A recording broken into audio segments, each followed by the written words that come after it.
को परमिट करती है, इसलिए इसे परमिएबल कहा गया। आप चाहें तो इसे सेलेक्टिव परमिएबल मेम्ब्रेन भी कह सकते हैं और नहीं तो सेमी परमिएबल मेम्ब्रेन भी कह सकते हैं। तो ये प्लाज्मा मेम्ब्रेन कैसी है? It allows certain things to pass through it and does not allow other things to pass through it. That's why this plasma membrane is called, cell के अंदर जो प्लाज्मा मेम्ब्रेन उसे क्या कहा जाता है Tripti? Semi permeable membrane. Movement of water through semi permeable membrane is called osmosis. इसको परासरण कहते हैं। अर्धपारगम में झिल्ली के द्वारा जल का आवागमन परासरण कहलाता है। Let us write down what is semi permeable membrane. उसमें भी क्वेश्चन है।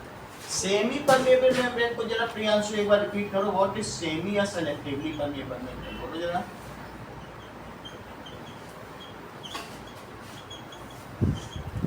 हाँ बताइए। ठीक है, semi permeable membrane, the membrane, ठीक है, which allows certain things to pass through it and does not allow other things to pass through is called semi या half permeable। half को परमिट कर रही, half को नहीं कर रही। the membrane, वो झिल्ली, the membrane which allows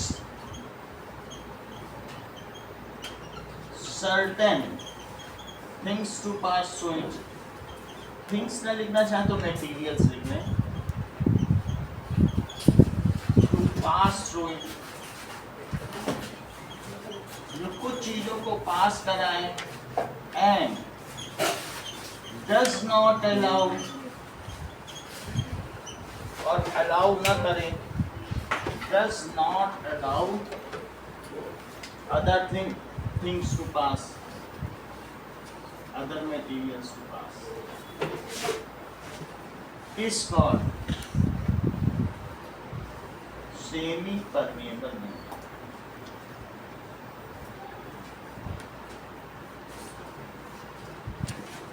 plasma membrane is semi permeable membrane. Plasma membrane कैसी है?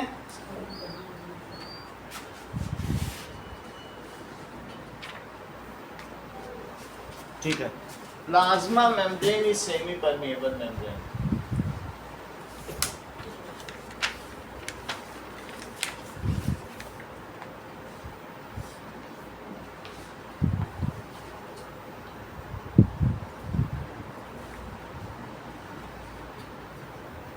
ऑस्मोसिस देखिए, what is osmosis?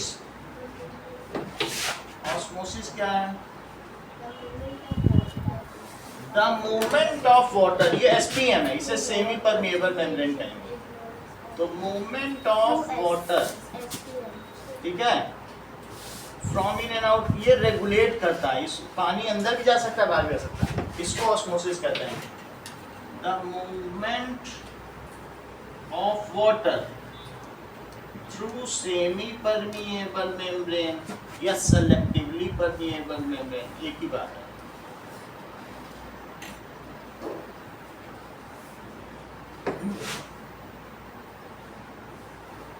is called osmosis। तो पूछ रहे हैं आप वाटर कैसे होता है? एक तो CO2 का बता दिया भाई, ये डिफ्यूज आउट हो जाएगा, लेकिन वाटर का भी तो बताइए। That is now movement of water, movement of water from cell inside या outside takes place by the process of osmosis।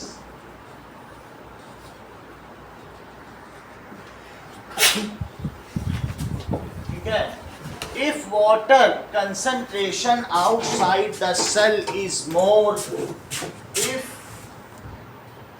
water concentration, sentence को पूरा करो जरा बेटा। If water, आधे काम करो, water concentration outside the cell is more, then क्या होगा? तुम सीढ़ी से उतरते समय मोबाइल नहीं देखते, देखा करो। मैम कहती हैं कि उतरते छूटते ही वहाँ तुम 1 घंटे सामने बैठे रहते, तो मोबाइल देखते रहते हो, आते साथ 1 घंटे तक बात ही करते रहते हो, इसीलिए गड़बड़ हुआ तुम्हारा दिमाग, छोटी छोटी बात नहीं आती। वो सीढ़ी से उतरते भी देखा करो, अभी पूरे खराब नहीं हुए हो, ये क्यों आ रहा तुम्हारा 2 नंबर? ठीक है, if water concentration outside the cell is more, ज्यादा बाहर है तो वो अंदर आ जाएगा। If inside the cell is more it diffuse. बोलो बात समझ आई? ठीक है, इट मूव्स आउट।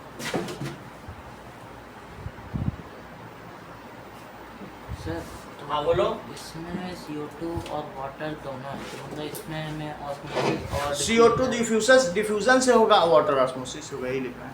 मतलब दोनों को शो करना पड़ेगा। दोनों के बारे में लिखना है कि वाटर कैसे मूव होता है, तो ऑस्मोसिस से मूव होता है। वाटर के मूवमेंट के लिए उसकी मेम्ब्रेन रिस्पॉन्सिबल है, और CO2 के लिए कुछ नहीं। CO2 इतना छोटा है ना, वो नहीं देखता मेम्ब्रेन का है, वो अंदर है तो बाहर आ जाएगा, बाहर है तो अंदर आ जाएगा। जैसे जेल के दीवारें होती है सलाखें, तो क्या मच्छर देखेगा कि जेल बंद है कि खुला है?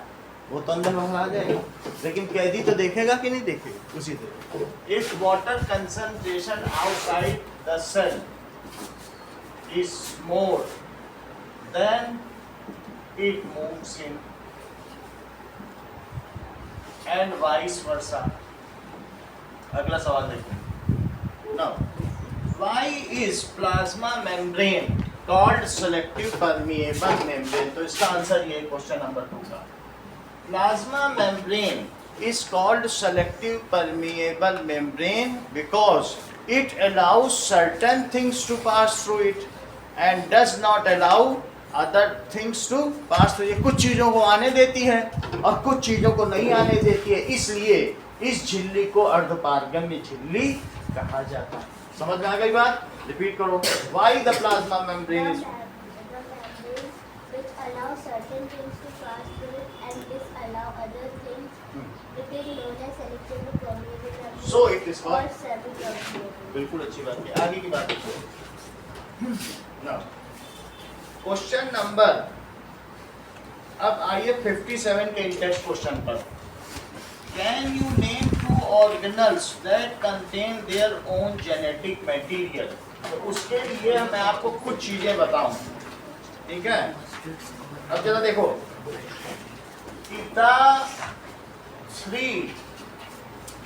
जो 3 ऑर्गेनल्स प्रेजेंट होते हैं अभी in all kinds of cell, वो कौन कौन से हैं?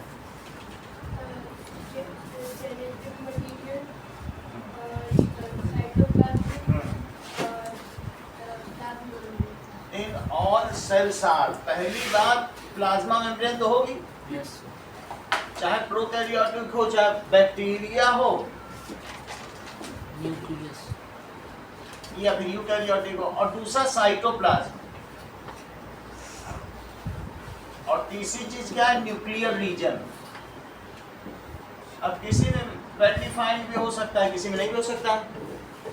अब एक एक करके देखें। प्लाज्मा मेम्ब्रेन के बारे में जरा देखो क्या होता है।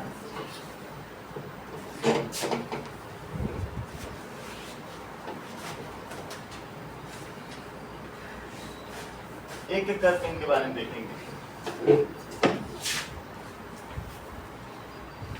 Plasma membrane, it controls the environment inside the cell. It separates the cell from It separates the cell from the the remaining outside medium. It is made of protein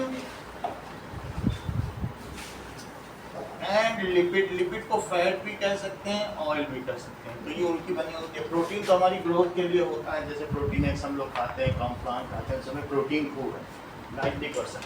तो ये प्रोटीन और लिपिड की बनी होती है plasma membrane, ये जो outside की है। It is double layer. ये कैसी होती है?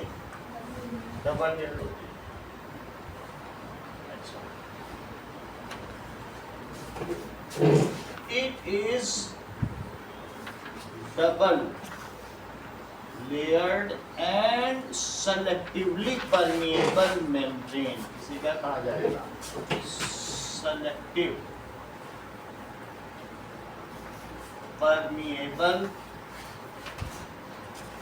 membrane। क्वेश्चन इस पर एक पूछा गया, What happens if plasma membrane ruptures? कहीं से फट जाए तो क्या होगा बताओ? Then all cell orbitals with cytoplasm will come out and the cell will die. So what will happen? अच्छा क्वेश्चन है, कई बार पूछा जाता है। What will happen if plasma membrane ruptures? So answer, that is plasma membrane maintains the inside environment of cell.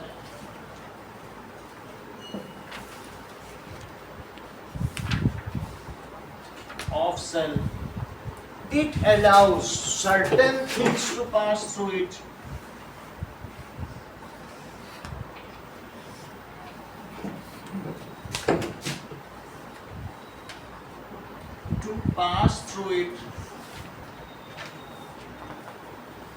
And disallows other.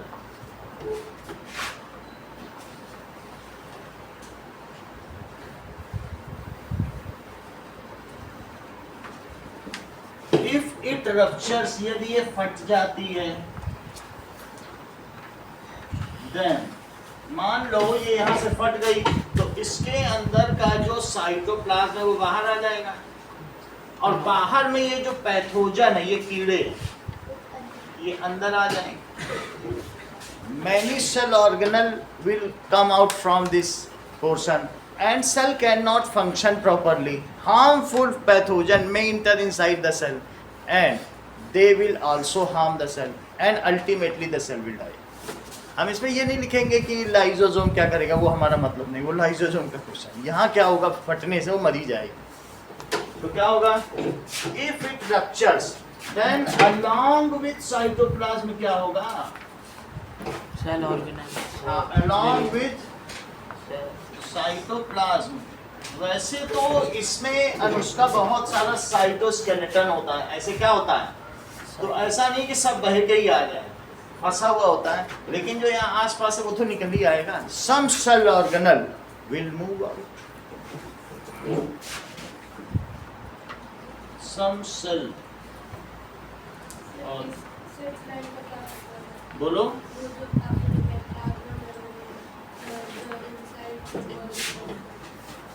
बोलो कहाँ पे? Sir वो बोल रहे हैं कि it controls the environment inside the cell लिखा है, इसका मतलब क्या है? बोल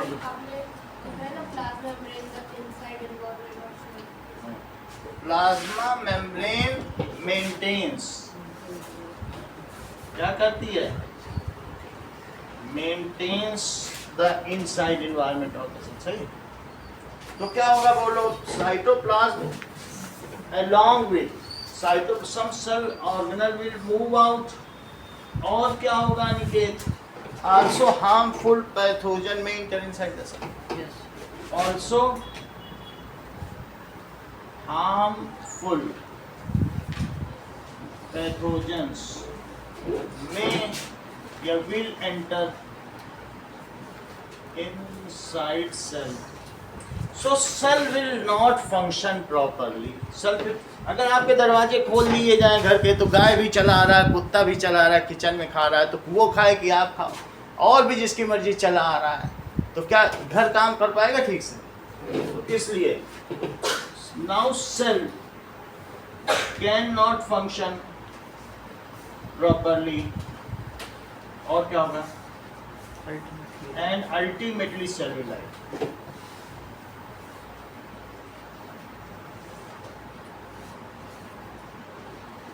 अगला देखिए, प्लाज्मा मेम्ब्रेन हमने समझ लिया। अब अगली चीज क्या है, दैट इज साइटोप्लाज्म। वो सब में होगी, प्लाज्मा मेम्ब्रेन भी सब में होता है, और प्लाज्मा मेम्ब्रेन देखो बैक्टीरिया में भी है। बाहर वाली सेल वॉल है और अंदर वाली क्या दिखती, सेल मेम्ब्रेन है, प्लाज्मा मेम्ब्रेन। चूंकि ये प्लाज्मा की बनी होती है, प्लाज्मा कुछ नहीं है, प्रोटीन प्लस लिपिड कोई प्लाज्मा कहते हैं। तो आपने देखा चाहे प्रोकैरियोटिक हो या यूकैरियोटिक हो, प्लाज्मा मेम्ब्रेन तो होती ही है। इसके अलावा दूसरी चीज क्या होती है सभी में? साइटोप्लाज्म, कोशिका द्रव्य। इसमें भी होता है, इसमें भी क्या होता है? सही है। साइटोप्लाज्म क्या है? Cytoplasm, the fluid present inside the cell in which all cell organelles float। इसके अंदर बहुत सारे सेल ऑर्गेनल्स हैं। देख लो, ये माइटोकॉन्ड्रिया है। अच्छा, इसमें ये जो स्टोमा जैसा रोटी जैसा स्ट्रक्चर है, ये प्लास्टिड है।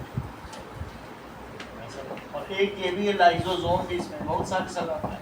गाल्जी बॉडीज भी हो सकती है ऐसा, जो पैकिंग स्टोरेज इन सब का काम करती है। जैसा कल साची ने चारों पॉइंट बताए थे, तो गाल्जी बॉडीज भी सही है। नाउ द फ्लूइड प्रेजेंट, ये सब कहाँ प्रेजेंट है, किसमें तैर रहे हैं बताओ जरा। Fluid present in the inside the cell in which all cell organelles float is called cytoplasm. Now, it provides a medium for transportation of materials, protein and lipid। जैसे समुद्र में बहुत सारी नावें चलती हैं, उसी प्रकार से इसी से हो करके तो सामान सब जगह पहुंचता होगा। So it provides a medium for transport of items। जो न्यूक्लियस है, न्यूक्लियस के अंदर भी एक प्लाज्म है, उसका नाम है न्यूक्लियोप्लाज्म। और ये जो है यहाँ है, इसका नाम है साइटोप्लाज्म। अब देखो, ये रिद्धि से पूछा जा रहा है, ट्रांसफर नहीं करना अनुष्का को, इन दोनों को मिला के क्या कहते हैं? इसको मिला के क्या कहते हैं? प्रोटोप्लाज्म। नाभिकीय द्रव्य और कोशिका द्रव्य को मिला के जीव द्रव्य कहा। सही है, अच्छा बताया तुमने। इतनी बात तुम्हें समझ में आ गई। Now it is transport, it has microfibres. इसमें पूरे में फाइबर दिख रहे हैं, उसको कहते हैं साइटोस्केलेटन। क्या कहते हैं? छोटे। ये फंसा के रखती है, नहीं कि सब इकट्ठा यहीं आ जाए, कहीं एक जगह नहीं आ सकते। तो अंदर क्या है? साइटोस्केलेटन। आगे की बात देखो। तो प्लाज्मा में अगर मतलब रप्चर होगा तो साइटोस्केलेटन मतलब जैसे पकड़ के रखता है, तो सबको नहीं आने देगा, जो यहाँ आस-पास है बस वही आएंगे। अच्छा, it maintains the shape of cell. Cytoskeleton क्या करता है बताओ? Shape of the cell. अगर तुम्हारे अंदर पूरा फ्लैश हो और बोन ना हो, तो तुम्हारा पूरा जो फ्लैश है ना, वो पैर में आके गिर जाए, लंप ऑफ मीट हो जाए, मांस का लौथड़ा, ये पूरा नीचे ही गिर जाए। बोन हमारे को इरेक्ट करती है, शेप देती है, ऐसे साइटोस्केलेटन। हम लोगों में भी तो एक स्केलेटन है, ढांचा, वो क्या है? बोन का स्केलेटन है। ऐसे इनमें भी स्केलेटन है, उस स्केलेटन का क्या नाम है? साइटोस्केलेटन। तीसरी चीज क्या है? That is nuclear region. Nuclear region के बारे में समझो। अब ये चीज हो गई, न्यूक्लियर रीजन क्या चीज होती है?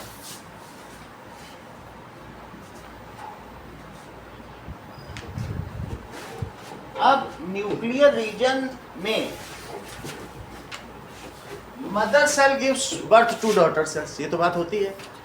It also transfers its character to daughter cell. Daughter cell इसलिए कह रहा हूँ, सन सेल नहीं कह रहा हूँ, क्योंकि वो भी आगे चल के किसी को जन्म देंगे, और जो जन्म देता है वो डॉटर होता है, वो सन तो होता नहीं। So mother cell gives birth to daughter cell along with the traits which it has inherited from its forefathers या previous generation। जो माँ ने पाई, क्या वही सारी कैरेक्टरिस्टिक्स अपने बच्चों को नहीं देगी? ऐसा कभी नहीं होता कि इंसान का बच्चा बिल्ली का बच्चा हो जाए, बिल्ली का बच्चा कुत्ते का बच्चा, फिर चूहे का बच्चा। जैसा जो होता है वो अपने को वही देता है। तो ये ट्रेट्स कहाँ से आते हैं?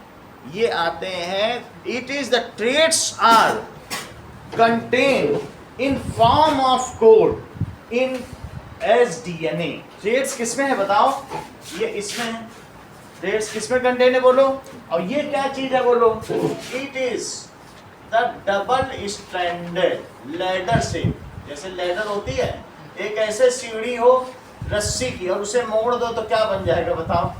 इसको घुमा दो तो लेटर बन जाएगी कि नहीं? हेलीकॉप्टर से ऐसे रस्सी की सीढ़ी नहीं लटकती रहती जिससे सैनिक उतरते, यही घूम जाए तो ऐसी हो जाए। तो ये इस चीज को क्या कहते हैं बताइए? डीएनए। डीएनए क्या है? डीएनए अगर कंडेंस हो जाए, कल देखा था, इस यही डीएनए इसके अंदर कैसे रहता है बताओ?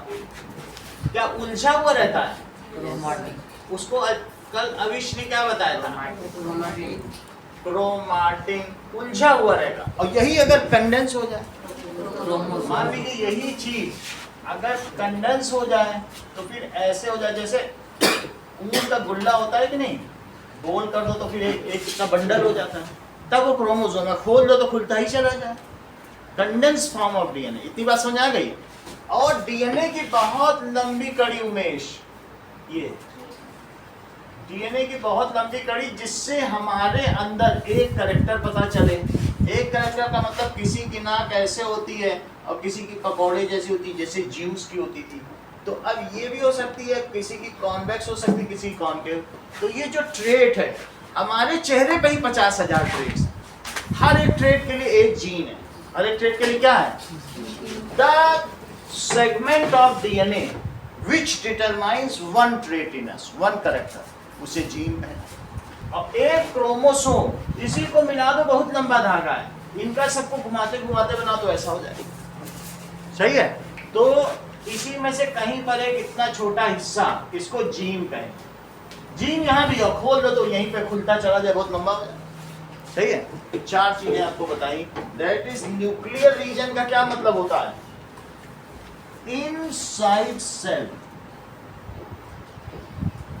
देयर इज, क्या होगा बोलो? ए रीजन विच कंटेन्स, इसमें क्या होगा?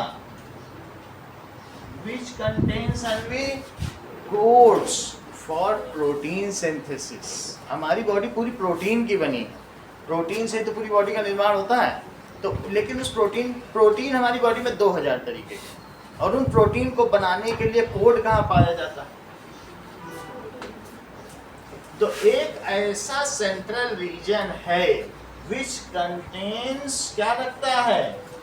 कोड फॉर, किसके लिए? प्रोटीन सिंथेसिस के लिए, code for protein synthesis. This region is called nuclear region. This region is called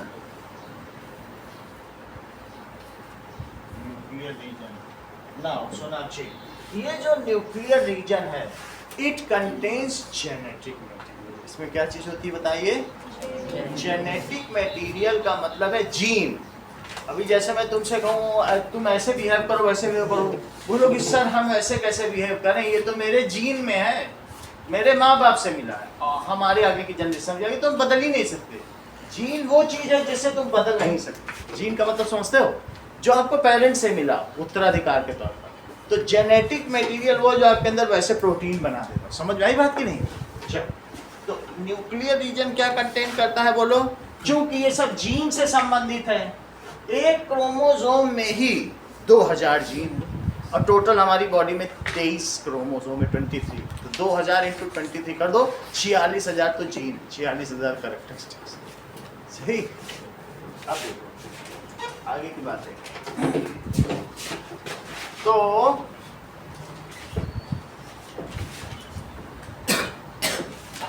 now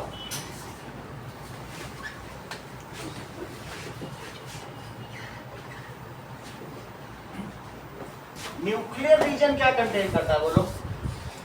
nuclear region contains genetic material. अब आपसे कोई पूछेगा जेनेटिक मटेरियल क्या है? ठीक है, ये चीज है the material present inside nucleus। which is responsible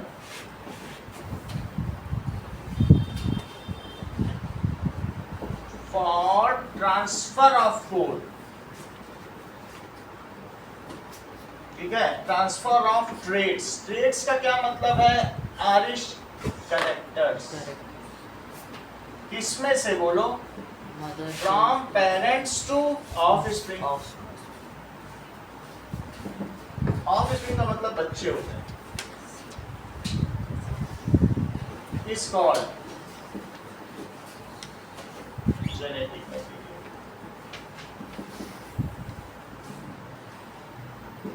genetic material का मतलब है it contains lot of genes. That's why it is called genetic material. हमारी बॉडी में 46,000 जीन है. तो genetic material contains lot of genes. और इस वजह से जैसे हमारे बॉडी में ये डीएनए है, ये देखो ऐसे डबल डबल. अच्छा, यहाँ से यहाँ तक की जो जीन है वो बताएगी कि हमारी नाक ऐसी होगी या ऐसी होगी. यहाँ से यहाँ तक ये पूरा डीएनए है. यहाँ वाली बताएगी कि हमारा कान अटैच्ड होगा, और किसी में से हम ही लोगों में से किसी का कान अटैच्ड है, किसी का हैंग ईयर लोड है, किसी का लटका हुआ है, और किसी का क्या है, सीधा ऐसे ही जुड़ा हुआ है. तो ये बता देगा. और किसी का होंठ के बारे में बताया जाएगा कि भाई किसी का होंठ ऐसे होगा और किसी का ऐसे ही होगा. तो अलग अलग, ये एक जीन है, ये दो जीन है, डीएनए एक ही है, लेकिन यहाँ से यहाँ तक का बताता है नाक कैसी होगी, फिर यहाँ से वहाँ तक का बताता है आँख कैसी होगी, फिर वहाँ. समझ में आए कि नहीं? तो मिला के कुल वही एक साथ गुल्ला बना दो तो क्रोमोसोम, खोल दो तो क्रोमाटिन, अदरवाइज है तो सब जीन ही, और बिल्कुल ही खोल दो तो डीएनए है. बात की नहीं? तो इसलिए ये तो हो गया. अब पूछा जाएगा डीएनए क्या है. डीएनए के बारे में जरूर क्वेश्चन आता है.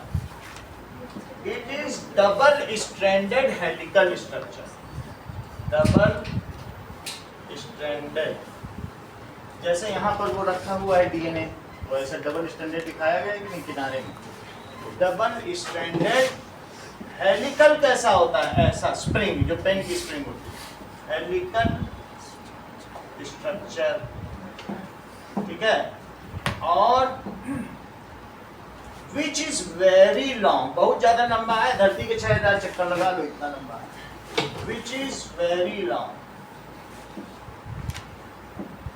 अच्छा, इट्स फुल फॉर्म क्या है? Full form is deoxy ribo nucleic. अच्छा, डीएनए, जीन, क्रोमाटिन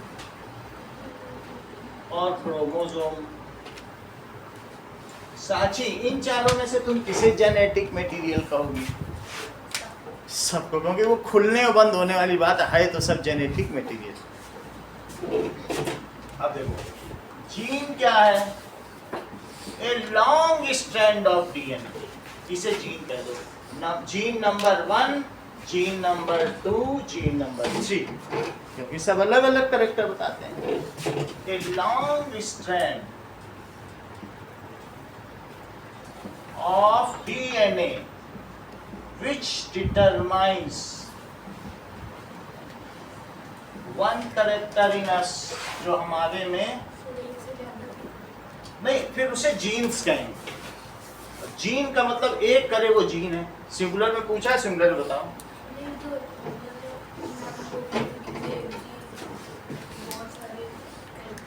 नहीं, जीन एक जीन एक करता है, एक प्रोटीन को synthesise, which is responsible for synthesizing of protein.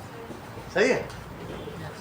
चलो, ऑर्गेने which determines one character in us is called, उसे क्या कहेंगे? इसी में से एक लंबा धागा जो हमारे अंदर एक कैरेक्टर करेगा वो जीन हो गया. आगे की बात देखो. अगर डीएनए न्यूक्लियस के अंदर उलझे फॉर्म में हो तो उसे क्या कहेंगे? That is chromatin. Entangled form, entangled का मतलब है उलझा हुआ. entangled form of genetic material is called chromatin. जैसे इसी में ऐसे बस उलझा हो, और condensed form of genetic material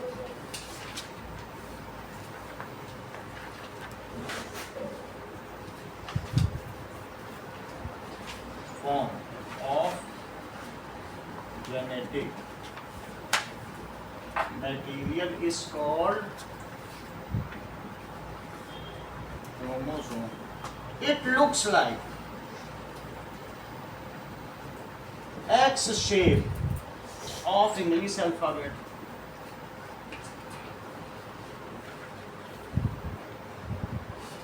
It is in pair in body cells and single in sex cells. जो हमारे बॉडी में स्पर्म्स या ओवम है वहाँ ये सिंगल है, वहाँ सिर्फ 23 हैं, लेकिन बॉडी में, हाथ में, किडनी में, लीवर में, स्टमक में, ब्रेन में, सब जगह 23 पेयर में है। जबकि हम लोगों को सेक्स सेल में या स्पर्म में या ओवम में ये 23 ही हैं, तो पेयर में नहीं है, क्योंकि 23 सेक्स सेल स्पर्म के और 23 सेक्स सेल ओवम के जब मिल करके जाइगोट बनाएंगे तब ये पेयर में बन जाएगा। वो हम लोगों की फर्स्ट सेल है।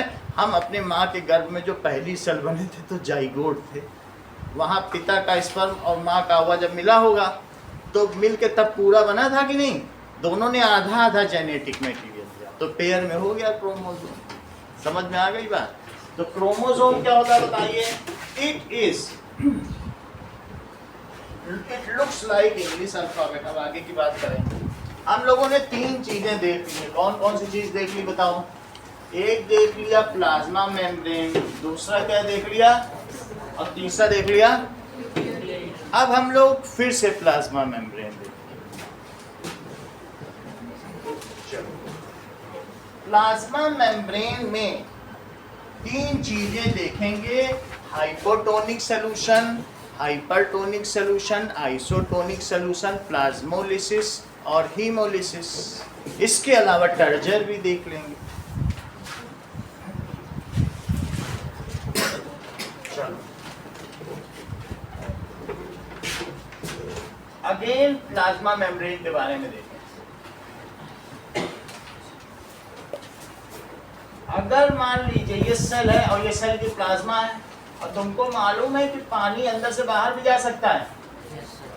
अगर मान लीजिए जैसे कि अंदर का वाटर और बाहर में सेम अमाउंट ऑफ वाटर हो, 2H2O यहाँ भी हो और 2H2O यहाँ भी हो। 2 इसलिए लिख रहा हूँ, ये 2 वहाँ नहीं लिखना है आपको, मैं दिखाने के लिए संख्या के तौर पर। अगर अंदर और बाहर सेम कंसंट्रेशन हो तो पानी कहीं से कहीं भी ना जाए, then there is no net movement of water through the plasma membrane. और इस प्रकार के सॉल्यूशन को आइसोटोनिक सॉल्यूशन कहा जाता है।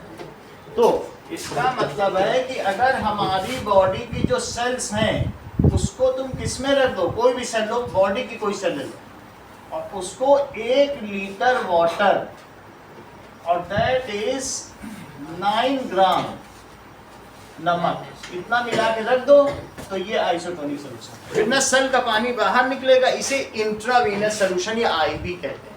कभी सुना है कि हॉस्पिटल में उसे आईवी चल रहा? यही चलता है। 1 लीटर पानी में 9 ग्राम नमक मिला के चढ़ा दिया था। अब बोल रहा था ग्लूकोज चढ़ाने लाओ 2000 रुपये, यही चढ़ा ना। और ये सेल है, तो बॉडी की सेल को अगर इसमें रख दो तो आउटसाइड और इनसाइड सेम है। तो देखो आइसोटोनिक सॉल्यूशन क्या होता है? हाँ, if the water concentration is same, water concentration outside the cell is same as inside, then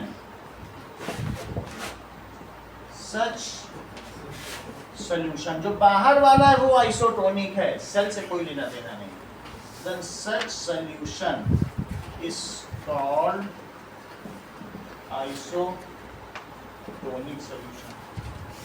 तो ये सॉल्यूशन हो गया आइसोटोनिक सॉल्यूशन। अगर बाहर पानी ज्यादा है तो उसे हाइपोटोनिक सॉल्यूशन, जैसे किशमिश डाल दो, दैट इज रेजिन, इसे किशमिश कहेंगे। किशमिश को पानी में डाल दो तो थोड़ी देर बाद ये अंगूर बन जाएगी, अंगूर से ही किशमिश बनती है। If outside water concentration is more, ये तो आइसोटोनिक सॉल्यूशन हो गया,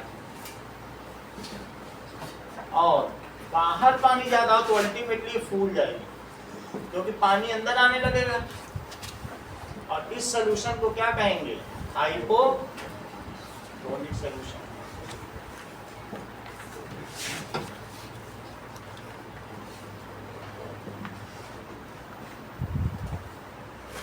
If water concentration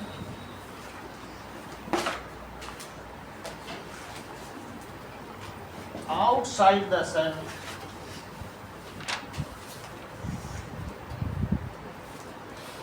is more than inside, तो क्या होगा? Then water moves in and cell swells up, cell फूल जाएगी। रात को किशमिश भिगो, सुबह अंगूर बन जाती है, cell swells up. Such solution is called hypotonic solution. And rupture भी हो जाएगी, उसे टर्जर हो जाएगी, फट जाएगी। Such if water is more, बहुत रख दो तो अंगूर को पानी में रखो, कैसे फट जाता है? Swelling of cell is called exoosmosis. क्या? Swelling of cell is called exoosmosis. Exosmosis, endosmosis, बात endosmosis. Such solution is called, ये इन्होंने अच्छी टर्म बताई है, such solution is called hypotonic solution. आप लोगों के भी काम का है, हम उसका याद कर लो। अगर पानी अंदर आए तो बतानी है एंडोऑस्मोसिस, और बाहर जाए तो एक्सोऑस्मोसिस। अच्छी चीज बताइए। अब देखो हाइपरटोनिक सॉल्यूशन, वो 50 रुपी कल, दैट इज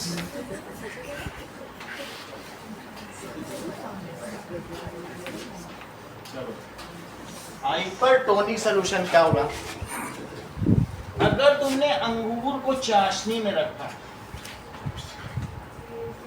तो क्या होगा? अंदर पानी बहुत होता है अंगूर में, लेकिन चाशनी में तो पानी नहीं होगा, बहुत गाढ़ी होती है ना। तो बाहर तुम शुगर सिरप रख दो, और दिस इज ग्रेप, तो ऐसी स्थिति में वाटर बाहर चला जाएगा, और इस तरीके के सोल्यूशन को तृप्ति क्या कहेंगे? तो इसको जरा डिफाइन करो। If Water concentration inside the cell is more than outside the water.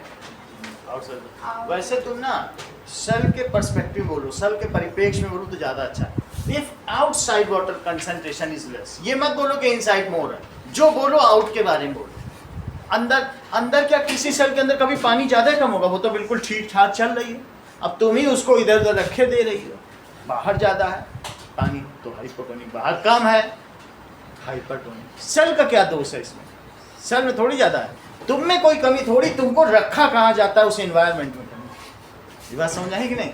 If outside cell water concentration is less than inside the cell, सही, then such solution is called. जो भी बोल रहा है वो सॉल्यूशन, ये नहीं कहना इट इज हाइपोटोनिक, ऐसा कभी नहीं कहना है। लोग ये जनरली ये सब हाइपोटोनिक है, ऐसा नहीं। देन दैट सॉल्यूशन, वो सॉल्यूशन जो है वो हाइपोटोनिक, ठीक है। So if water concentration outside the cell is less than inside the cell, that solution is called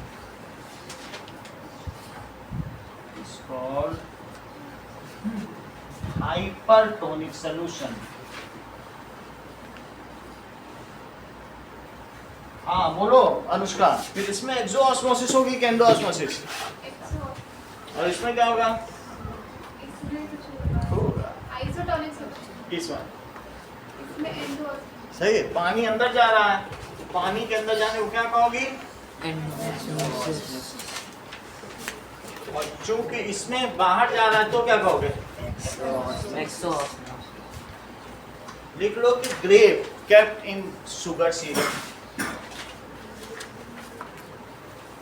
kept in sugar syrup. और यहाँ क्या लिखेंगे? Raisin kept in water. ठीक है, रेजिन का मतलब है किशमिश। ये तीनों बहुत इंपॉर्टेंट, इसमें कोई सवाल जरूर आए। अब देखो, अगली बात कही गई है प्लाज्मोलिसिस, जो साइटोप्लाज्म में दिया हुआ है। प्लाज्मोलिसिस क्या होता है?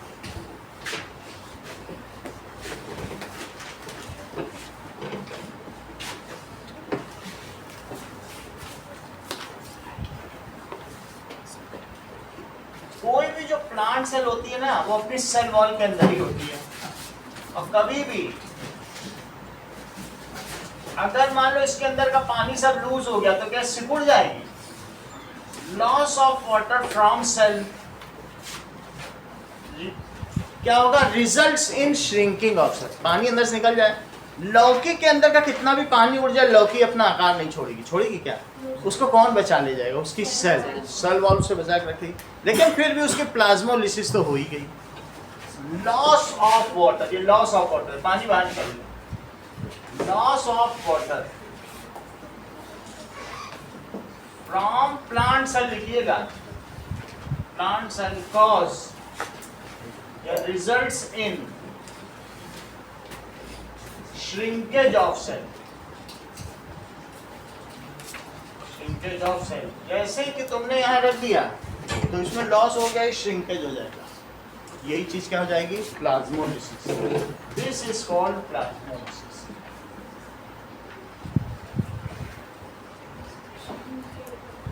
श्रिंकेज यानी सिकुड़ना।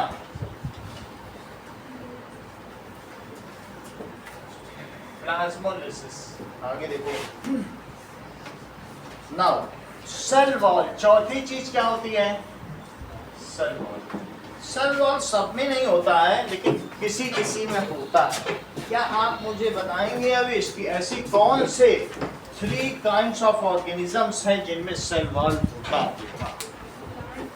हाँ, और बैक्टीरिया। रिपीट करो जो बोला। और ध्यान से सुना करो जो कोई भी बताया।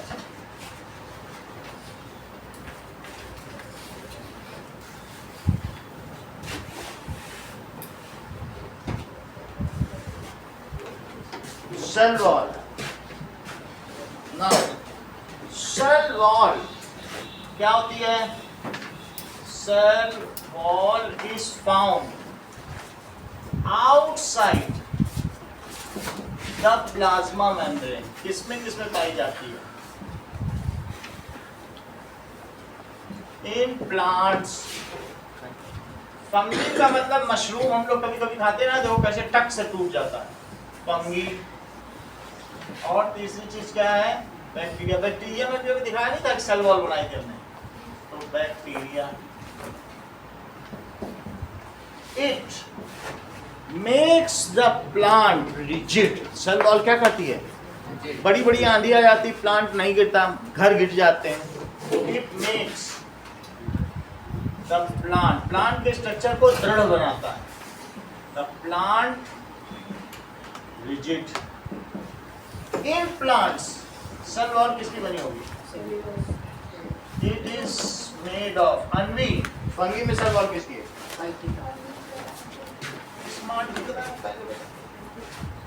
It is made in plant. It is made of cellulose.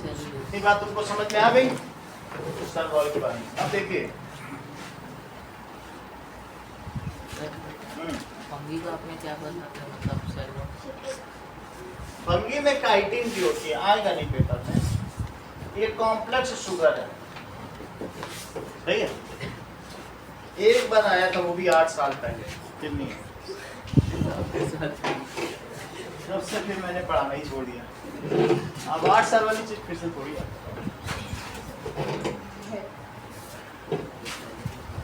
आगे देखो। नेक्स्ट इज ये देखो एंडोप्लाज्मिक रेटिकुलम। अब हम कहेंगे सेल ऑर्गेनल क्या होते हैं। Tiny organs present inside cell are called cell organs, cell organelles। चलो इसमें कौन कौन से आते हैं। सबसे पहला नाम है एंडोप्लाज्मिक रेटिकुलम, जो 2 तरीके के होते हैं। RER दूसरी चीज इससे अब सामान जाएगा गोल्जी बॉडीज। Golgi bodies. तीसरा lysosome, mitochondria, plastids. Now that is vacuole and next is और कौन सा रहेगा? न्यूक्लियस हो गया और बचा नहीं सकते। Vacuole, plastids, mitochondria, lysosome, Golgi bodies. चलो और सेंट्रियोल भी कहा जा सकता है।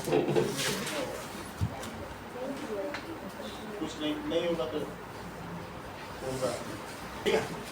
वो तो माइटोसिस और मियोसिस जब समझना होगा तब जरूरत पड़ेगी। आगे की बात देखें।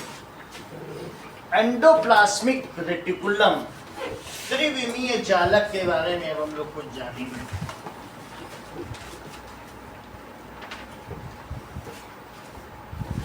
जो बनाता हो प्लाज्मा को उसको एंडोप्लाज्मिक कहेंगे।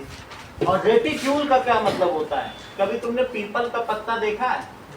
कैसा इसमें होता है? इसमें रेटिकुलेट वेनेशन होता है, जालदार। जहां पर कोई भी चीज जालदार हो, क्योंकि ये जालदार है और न्यूक्लियस के चारों मौजूद है तो रेटिकुलेटेड है, इसीलिए इसे रेटिकुलम कह दिया गया। अब प्लाज्मा बना रहा है इसलिए इसको एंडोप्लाज्मिक कहा। सही है। तो एंडोप्लाज्मिक रेटिकुलम कहाँ पाया जाता है? Endoplasmic reticulum is it surrounds, किसको सराउंड करेगा? न्यूक्लियस को करेगा। And it is tube like structure. फिर से बोलो। Double membrane. सही है। Reticulum it is double membrane tube like. और देखो मैंने बोल दिया ना रेटिकुलेट। रेटिकुलेट तुम समझ गए ना, जालदार। रेटिकुलेट स्ट्रक्चर जैसे भूल भुलैया नहीं होता लखनऊ में या जयपुर में, चले जाओ पता ही नहीं चलता किधर से कहाँ जाएं। तुम न्यूक्लियस की ओर जाना चाहोगे भूल ही जाओगे डायरेक्टर का घर या दरवाजा, ये इतना झुला देगा। क्या कोई आसानी से कोई वर्कर जा सकता है? घुमा देगा। Membrane tube like reticulate structure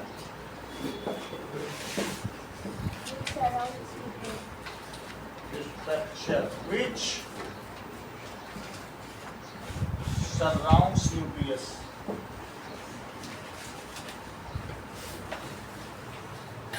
अब न्यूक्लियस के अंदर एक न्यूक्लियोइड है, न्यूक्लियोलस। क्या है बोलो?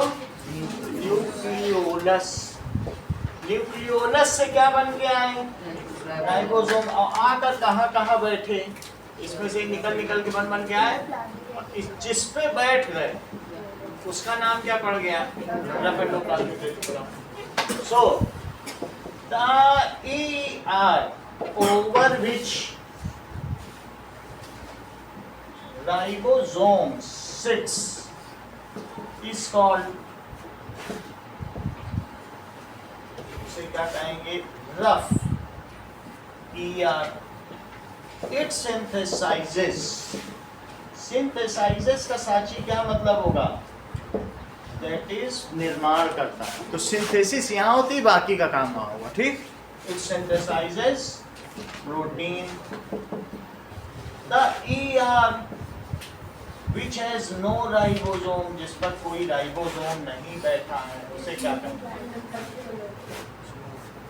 आर प्रोटीन बनाता है, और जब ये फैट या लिपिड बनाता है, लिपिड ही लिखो तो ज्यादा अच्छा है। ER which has no ribosome is called smooth ER. ठीक है, it synthesizes lipid। अब बिल्कुल ठीक डेफिनेशन बताओ मेम्ब्रेन बायोजेनेसिस की जो बुक में लिखी है वही लिखी है, ठीक है।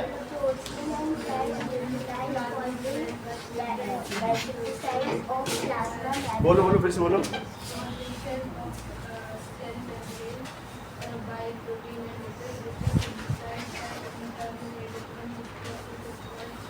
यही लिख देते हैं, यही बुक में भी लिखा। इट्स सिंथेसाइज,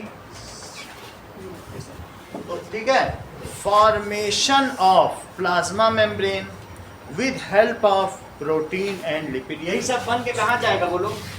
मान लो इससे प्रोटीन निकला, ये क्या बना के भेज रहा है? ये प्रोटीन, और ये क्या भेज रहा है? लिपिड। अब ये प्रोटीन लिपिड मिल गए, प्रोटीन और लिपिड किसने मिलाया? ये गोल्जी बॉडी। अब मिला के बॉन्ड बना के फिर कहाँ भेज दिया? हाँ अनुष्का, इसका नाम बताओ, ये जो अलग अलग लेयर्ड पैरेलल स्ट्रक्चर है। सिस्टर्न, ठीक है, सिस्टर्न। चलो इतनी बात हो गई। Now this protein and lipid is used for formation of cell membrane भी कह सकते हैं, cell membrane, ठीक है। This is called membrane। Bio का मतलब कोई जिंदा चीज हो, और जेनेसिस का मतलब निर्माण, क्योंकि ये जीवित चीज है तो बायोजेनेसिस बोला गया। अब मेम्ब्रेन बन रही है तो मेम्ब्रेन बोला, मेम्ब्रेन का जेनेसिस बोलना चाहिए, बायो वर्ड फालतू लगा दिया, क्योंकि किसी भी जीवित चीज का निर्माण होता है। ये दोनों ही जीवित नहीं है, प्रोटीन और लिपिड, लेकिन इससे जो चीज बनी क्या वो जीवित चीज बनी? इस वजह से कहा गया है मेम्ब्रेन बायोजेनेसिस। बायो ना, प्रोटीन जीवित, प्रोटीन तो डिब्बे में होता है, हम लोग खरीद लाते हैं। लिपिड तो घी होता है, वो भी जिंदा नहीं है, लेकिन मिल जाए तो जिंदा, इसलिए नाम क्या पड़ गया? Membrane biogenesis. This is called membrane biogenesis. अगला देखें, दैट इज पहला हमारा हो गया गोल्जी बॉडीज का किसने आविष्कार किया? Camillo Golgi. पहले तो लोग सोच रहे थे ये इसी का हिस्सा है, अलग हो गया होगा, लेकिन कैमिलो ने कहा नो, अलग, इससे अलग नहीं हुआ, ये अलग ही चीज है, अलग काम कर रहा है। कैमिलो बॉड it is first discovered bye,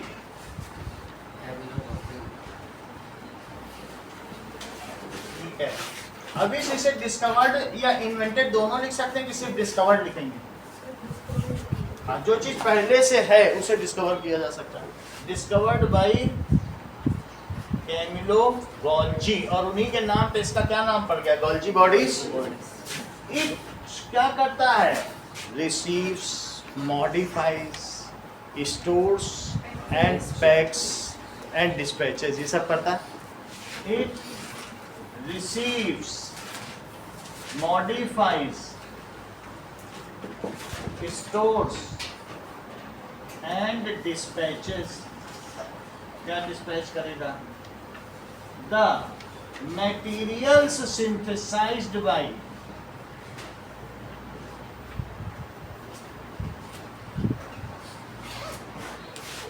ER। समझो इस चीज को, ये चीज है, ये अमेजॉन है और ये ई कार्ड है। अमेजॉन से जो आइटम आएगा ये पैकिंग करके भेज देगा कस्टमर को, और कुछ नहीं करेगा। तो ये रखेगा, पैकिंग करेगा, कई सामान एक ही कहें तो एक ही जगह सब पैक करके भेज देगा, ये चीज मॉडिफाई कर देगा।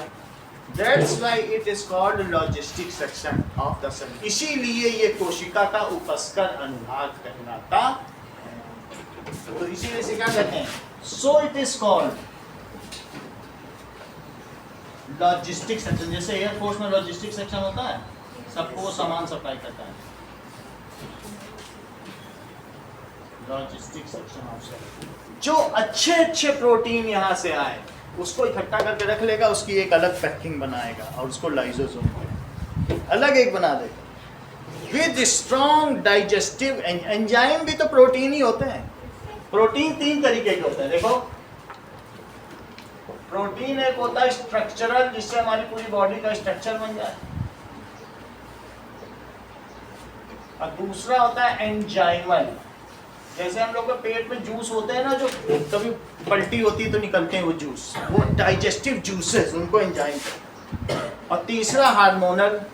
हार्मोनल का मतलब क्या होता है? दोनों हाथों को बिल्कुल एक जैसा, देखो ऐसा, हर बॉडी में सिमेट्री दिख रही है, मैन को मैन जैसा, वुमेन को वुमेन जैसा, फीमेल को फीमेल जैसा, और मेल को मेल जैसा, ये सब हार्मोन करते हैं। तो तीसरा कौन सा होता है जो हमें डायरेक्शनल ग्रोथ देता है, उसे क्या कहते हैं बोलो? हार्मोनल। तो बोलो, जब मैं ये कह रहा हूं कि ये एंजाइम को इकट्ठा करता है, तो क्या मैं ये नहीं कह रहा हूं कि ये प्रोटीन को ही इकट्ठा करता है? क्योंकि एंजाइम भी तो एक तरीके के प्रोटीन ही है। So it collects strong digestive enzyme. Protein ही मिल रहा है इसको, और मिलेगा कहां से? कोई अलग से एंजाइम थोड़ी ना मिल जाएगा। And makes a packing of it, that packs is known as lysosome. Golgi bodies is responsible for making of lysosome.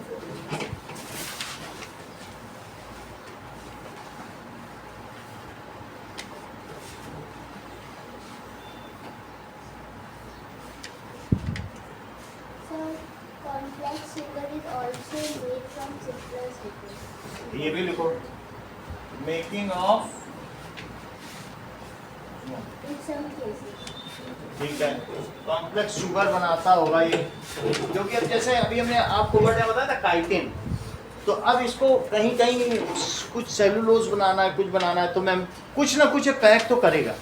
ये जो मॉडिफाई वर्ड है ना, इसीलिए कि अगर से कहीं, अभी तुमने उस चित्र में भी देखा था, कल वाले वीडियो में कार्बोहाइड्रेट भी दिखाया गया। तो कार्बोहाइड्रेट्स, जब 1000 कार्बोहाइड्रेट मिलते हैं उससे सेलुलोज बनता है, 1200 मिल जाए तो काइटिन बन जाता है। कार्बोहाइड्रेट का मतलब तुम समझती हो, C6H12O6, ग्लूकोज जानती हो, ग्लूकोज का फार्मूला जानती हो, वो 1000 मिले तो तुम्हारी कॉपी बन जाए, तुम्हारा कपड़ा बन जाए। 1200 मिल जाए तो मशरूम का बन जाए। कॉम्प्लेक्स शुगर वही है, ग्लूकोज शुगर है। 2 मिल जाए तो गन्ने की चीनी बन जाए, 10 मिल जाए तो आलू बन जाए।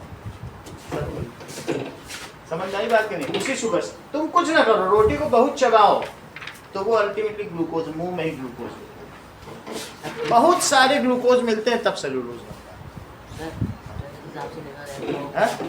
तो इस हिसाब देखा जाए तो सेलुलोज से मतलब सेलुलोज की जो सेल वॉल होती है उससे ज़्यादा हार्ड मतलब काइटिन कह सकते हैं। अब आगे देखिए, हम लोगों ने क्या देख लिया बोलो? गोल्जी बॉडीज देख ली। अब क्या देखने जा रहे हैं? लाइसोसोम पे एक सवाल आ सकता है, ये बहुत जरूरी चीज है। तो लाइसोसोम देखो, इस पे याद रखिए तुम्हारी बुक में 2 सवाल दिए हैं। क्या? सुसाइड बैग है, देखो इस चीज को, लाइसोसोम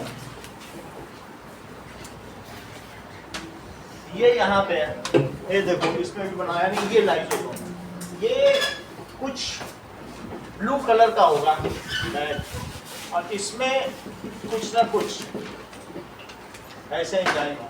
दिस इज लाइसोसोम।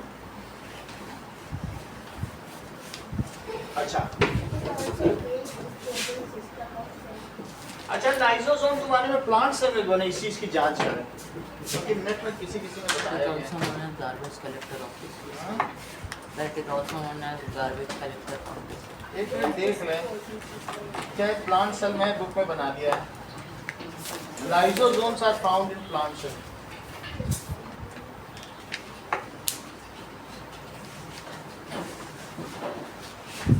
कुछ होते हैं लेस फ्रीक्वेंटली। लाइसोसोम्स कंटेन्स, ये क्या है बताओ? ये सैक लाइक स्ट्रक्चर है। सैक का क्या मतलब होता है? थैला। Sac like structure which contains, जिनमें क्या होगा? Strong digestive. एंजाइम्स भी लिख सकते हो, जूसेस भी लिख सकते हो। जूस रहेगा और ये क्या करेगा, ठीक है। It is made by Golgi bodies. When some pathogen, कुछ पैथोजन इंटर कर गया, कल देखा तो कैसे खा गया था। पैथोजन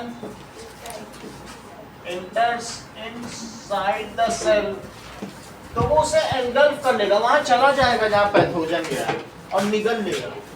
और उसके बाद मान लीजिए इसके अंदर एक पैथोजन आ गया तो इसको ये निगल लेगा और निगलने के बाद फिर डाइजेस्ट एंगल्फ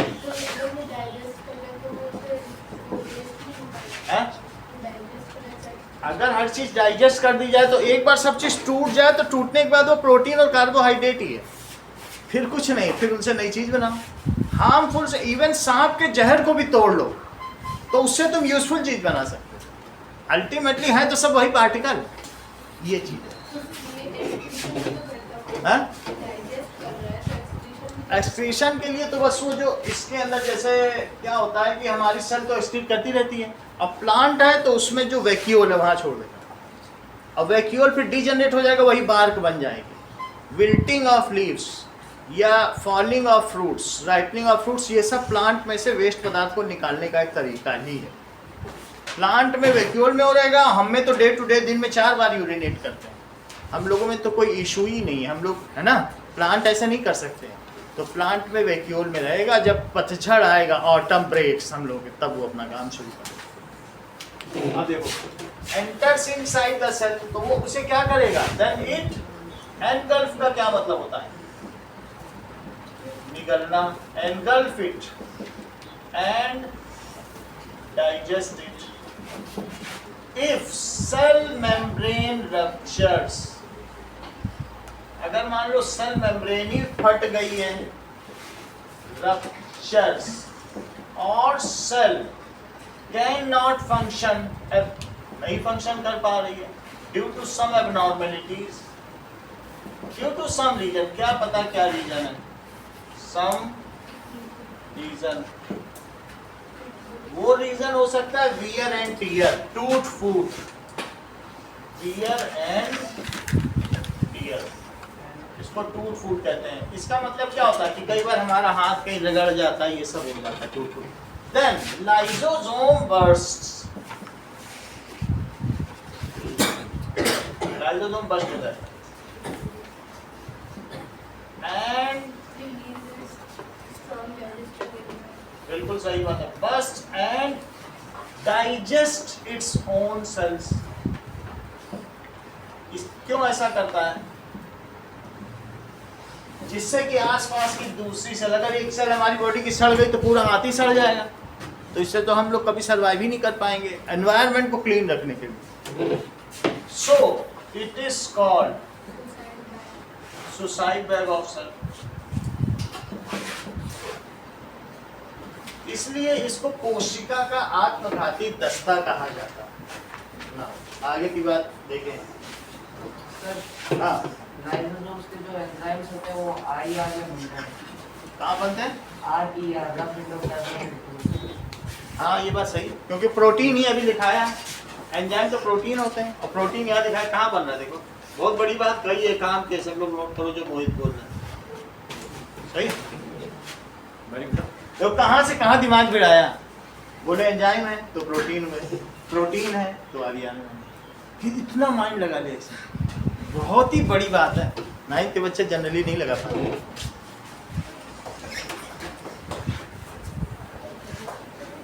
अब आगे देखो, फोर्थ माइटोकॉन्ड्रिया, माइटोकॉन्ड्रिया का क्या काम है,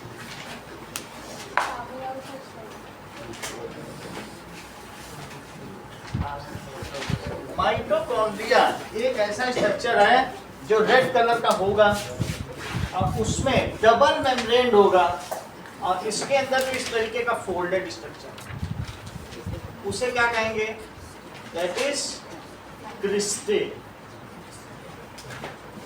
ये सब 1 मार्क के क्वेश्चन है, सी होगा क्रिस्टल। अब देखो इसमें से ये लेगा अंदर, क्या लेगा बोलो, खाएगा ग्लूकोज और निकालेगा क्या, ATP बहुत सारे छोटे छोटे एटीपी, ये लेके ये निकाल, सही है। चलो mitochondria is called power house of the cell, ये कोशिका का बिजली घर कहलाता है। इट इज कॉल्ड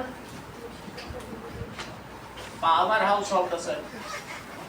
ऐसा क्यों कहलाता है? ऑफ, ठीक है, इट ब्रेक्स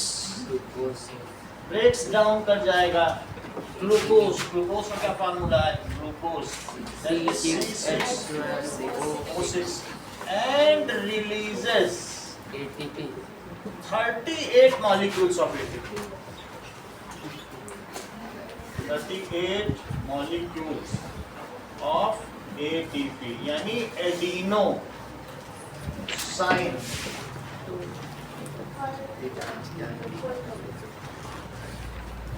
देख लो ये क्या कर रहा है, ये एडिनोसाइन ट्राइफॉस्फेट, ये एडिनोसाइन है और इसमें 3 फॉस्फेट, PO4 को फॉस्फेट कहते हैं।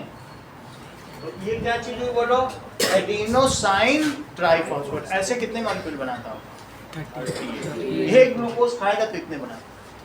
अच्छा, जब सेल को सबको भेज देगा, वो लोग यूज करके ADP बना देंगे, एडिनोसाइन डाइफॉस्फेट। फिर ये एक और जोड़ेगा इसको, ये जो तीसरा वाला है ना, इसे जोड़ने में मेहनत, सबको दे देगा, यूज होने के बाद वो ADP बन जाएगा। क्या बन जाएगा, एडाइनोसिन डाइफॉस्फेट। फिर वो लोग भेजेंगे, अब मेरा फिर से ट्राइफॉस्फेट करके दो, फिर ये ग्लूकोज तोड़ेगा, फिर से फॉस्फेट जोड़ेगा, या गल्लो बना दिया ATP, फिर वो ADP बना के इसको दे देंगे। ग्लूकोज को तोड़ के उससे जो एनर्जी मिलती है उससे फॉस्फेट जोड़ता है तीसरा। अब वो जो तीसरा फॉस्फेट हट जाता है, सारे लोग गोल्जी बॉडीज मजे करते हैं, उसे ADP बना देते हैं। ये जो तीसरा एडिनोसिन डाइफॉस्फेट,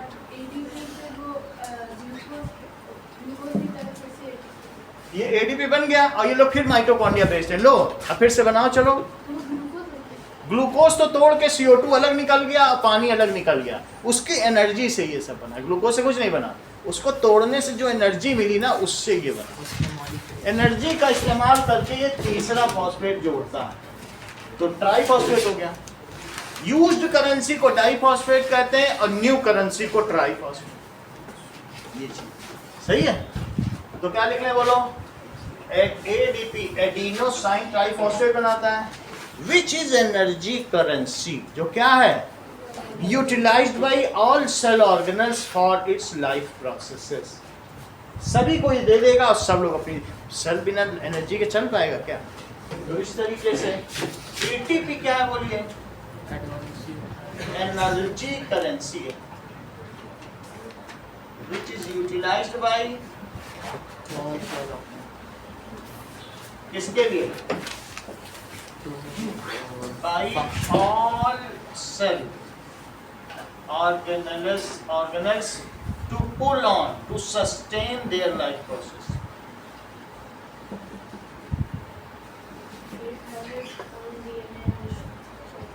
बोलो, ये सही बात बता दी इन्होंने।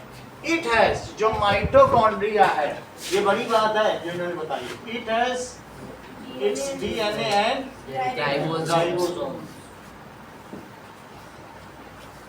तो ये अपने खुद के प्रोटीन बना लेगा। यही दो चीज तो चाहिए, प्रोटीन बनाने के लिए कोड चाहिए और राइबोसोम भी होना चाहिए। वो इसके सरफेस पे बैठ जाते हैं, क्रिस्टल पे बैठ जाते हैं।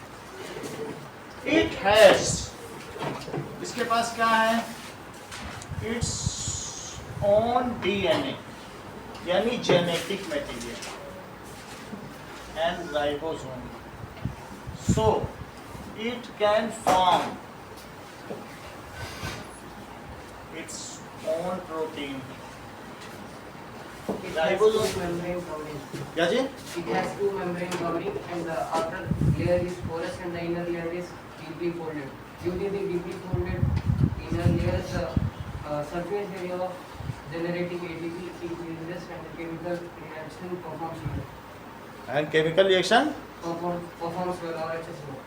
ये सही है। इनर मेम्ब्रेन इज पोरस, ये 2 मेम्ब्रेन देखो, आउटर वाली है और इनर पोरस है, इससे लार्ज सरफेस एरिया मिल गया, इसी पे राइबोसोम बैठ गया। याद हो तो कल डायग्राम देखा था माइटोकॉन्ड्रिया में कैसे फोल्डेड स्ट्रक्चर था, उसी में बैठ जाएगा फिर उससे एटीपी बनाएगा। अच्छा बताया ये, अभी स्टेज होता जा रहा है मोटी के बारे में। अब आगे देखो,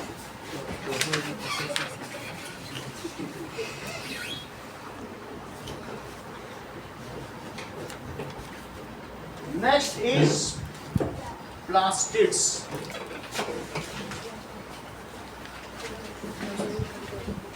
Plastids are found in plants and not in animals. क्योंकि ये इंसेक्ट को अट्रैक्ट करते हैं। अगर फ्लावर है तो उसमें उसकी कलर है, उसका नेक्टर है, उसी से इंसेक्ट आएंगे तो पॉलिनेशन कराएंगे। हम लोगों को क्या पॉलिनेशन की जरूरत है, तो इसलिए प्लांट से पाए जाते हैं। If it is colourful then it is called chromoplast, if it is colourless then it is called leucoplast. ये 2 तरीके के प्लास्टिड, 2 तरीके के। ये या तो कलरफुल हो सकते हैं या क्या हो सकते हैं, तो क्रोम वर्ड तुमने सुना मोबाइल में, क्रोम ऐप है, कलरफुल कलरफुल है, और ये कलरलेस नहीं सुना तो आदेश से पता करने के लिए अच्छा चलाते हैं, कलरलेस दैट इज क्रोमोप्लास्ट। बहुत ध्यान से सब चीज देखता है, इस मामले में तेज है। अब अगर मान लो रेड है, नहीं मालूम है तो रोडोप्लास्ट, इनसे पूछ लेना कभी भी कोई डाउट हो इस तरीके की चीज हो ऐप से संबंधित। अगर येलो है ज़ैंथोप्लास्ट, ब्राउन है तो फेइयोप्लास्ट, और ग्रीन है तो क्लोरोप्लास्ट। सही है। अब आगे देखो, क्रोम ये सब चीज दी है इसीलिए आदेश को पता है। आदेश बता देते। आप आदेश दीजिएगा, इनको सब बताते हैं ना। अगर कलरलेस है तो ल्यूकोप्लास्ट, कलरलेस है तो क्या कहेंगे, जैसे एलोवेरा खाया है, एलोवेरा को तोड़ के देखा है कभी, उसके अंदर कोई कलर नहीं होता है, व्हाइट कलर का हो सकता है। तो कलरलेस को क्या कहेंगे बोलो, ल्यूकोप्लास्ट। रेड भी हो सकता है तो रोडोप्लास्ट। ये किस में चेक कर लेते हैं। तुम क्या बताए, कलरलेस लिख दिया है। कलरलेस में ल्यूकोप्लास्ट, और ये क्या है, कलरफुल लिखो, कलरफुल है। एक मिनट देख लें क्या बताया, हम भी चेक करना सही कर लेंगे। ओडोप्लास्ट बता रही हो,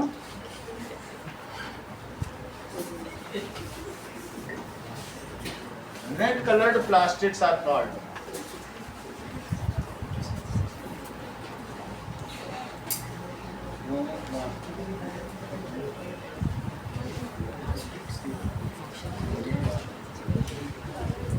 what is rhodoplast?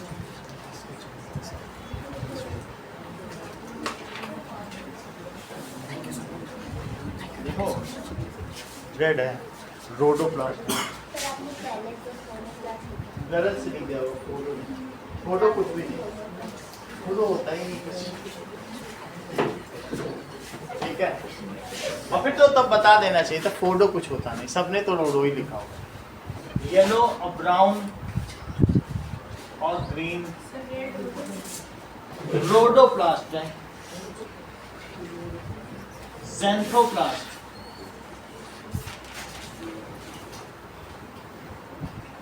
फेइयोप्लास्ट, और सबसे इंपॉर्टेंट क्या है बोलो, क्लोरोप्लास्ट।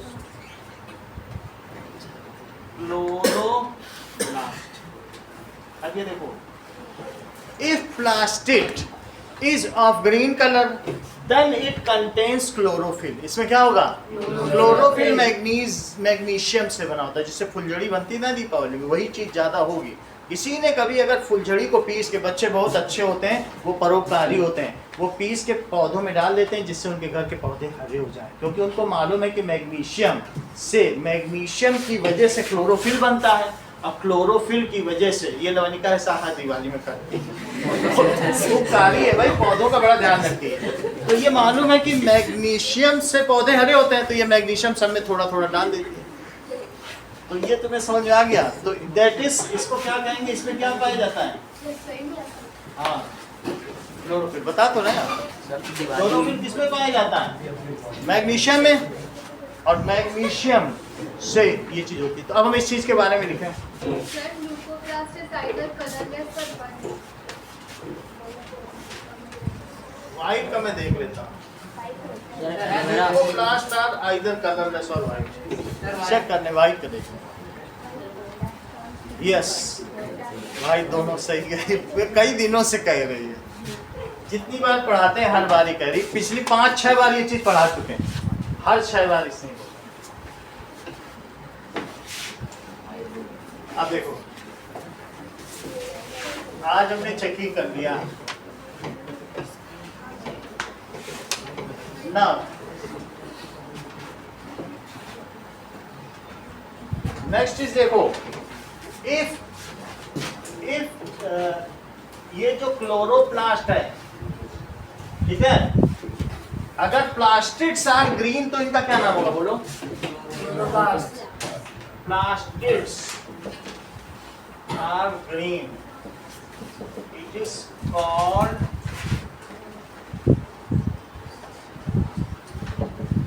ये क्या काम करेगा? It contains chlorophyll, Which help in process of photosynthesis. It contains, It can also come in kitchen also.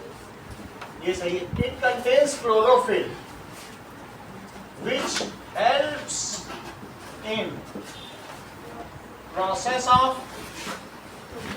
Photosynthesis. अब ये देखो, यानी making of glucose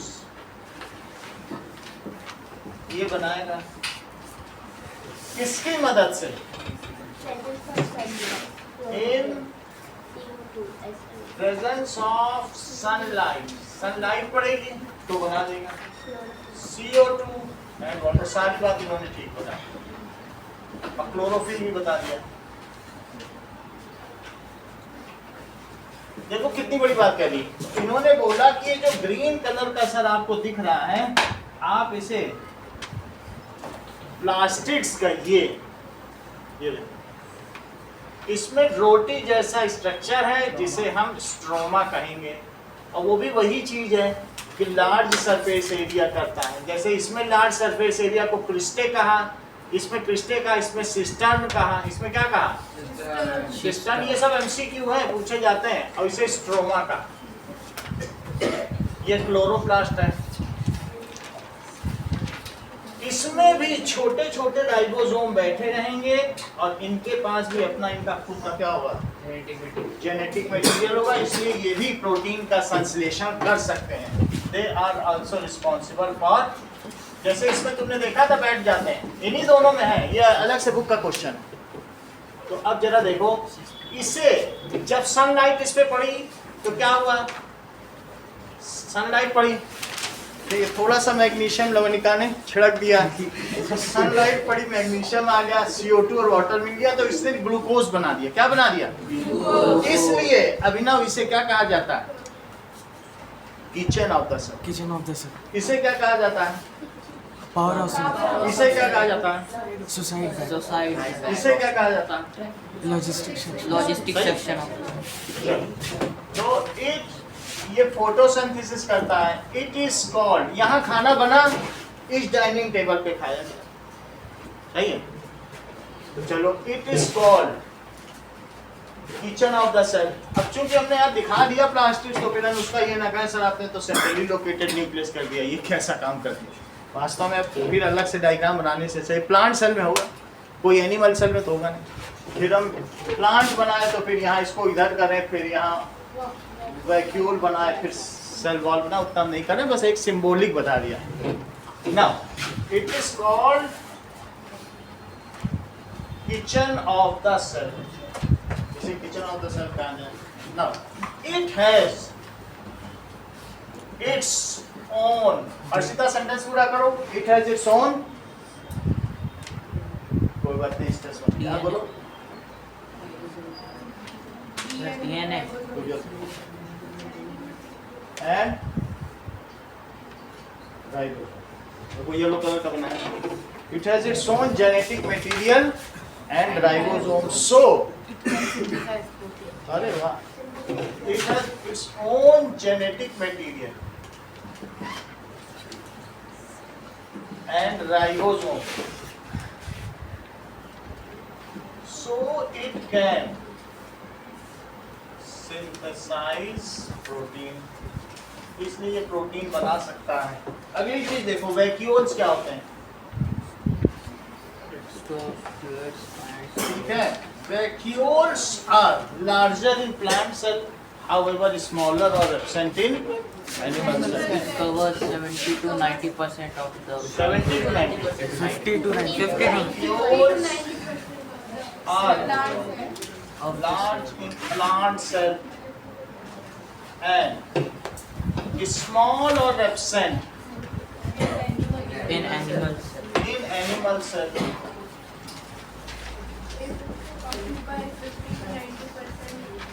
It occupies 50 to 90% space of plant cell and gives plant turgidity, बिल्कुल tight रखता है, and gives plant turgidity. It stores starch, oil, and protein granules. तेज हो गया अभी Sir, ना, ठीक है. इसमें क्या क्या होगा? मान लीजिए अब किसी भी प्लांट सेल में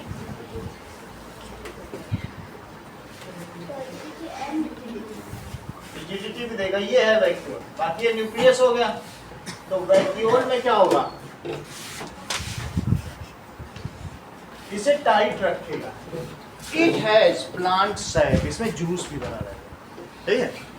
it has plant cell. It stores, देखो इन्होंने बहुत अच्छी बात कही है, एमिनो एसिड, ये सब इनके हवाले से बताया जा रहा है. That is amino acids, sugar, protein and organic acid. Organic acid. अच्छा, it is called the store house of the cell. ये स्टोर है किसी भी सेल में, जैसे हम लोगों के घर में एक स्टोर रहता है. अच्छी चीज भी रख सकते हो, खराब चीज भी रख सकते हो, फिर रीयूज भी कर सकते हो. एक किचन का भी स्टोर रहता है, एक वेस्ट स्टोर भी रहता है, दोनों तरीके के घर में. It is called store house of the cell.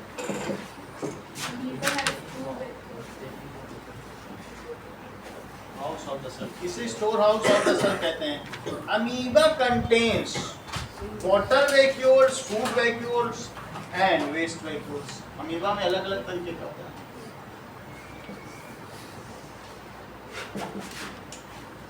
Water vacuole, food vacuole, और तीसरा क्या होता है? And waste. देखो इंटरेस्ट क्वेश्चन देखो, पेज नंबर 57 पे.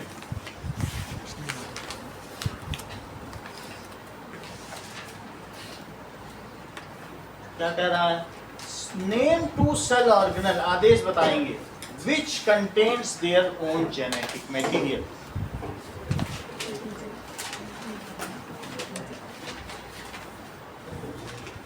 अब तुम जब सीढ़ियों पे जाना तो वहां भी मोबाइल, अगर गिरते समय भी अंतिम प्राण की जो अंतिम बूंद हो ना, मोबाइल चलाते हैं. बिल्कुल तुम सीख जाओ पूरा, उतना और पे चला लो, उतना तुम्हारा ये आखिरी बार होगा. Self study. हाँ बोलो.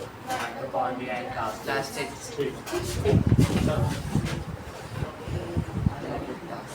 Mitochondria and Chloroplast. and plastic. Plastics. Mitochondria and plastic, सही है. इन दोनों में भी दिखा दिया तुमको. इनके अपने जेनेटिक मटेरियल और डीएनए, ठीक है. If the organization of cell is destroyed due to physical or chemical influence, तो क्या हो जाएगा सेल में? अगर ऑर्गेनाइजेशन डिस्ट्रॉय हो जाए, cell can not function properly, properly function नहीं कर पाएगी. In this case Lysosome burst. and release its strong digestive enzyme. मोजी पीछे से मत बताओ. And lysosome burst and release its strong digestive enzyme. Digest its food. Enzyme and digest its own cell.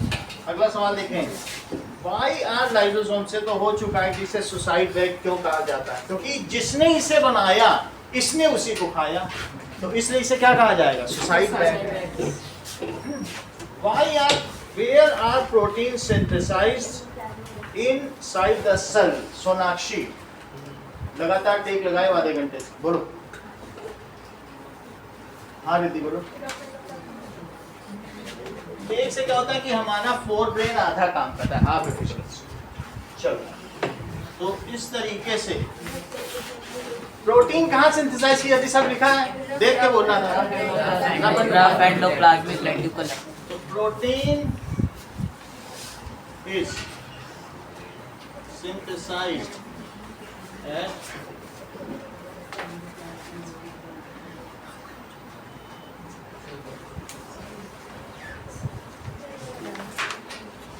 ये चीज. अब आगे देखो.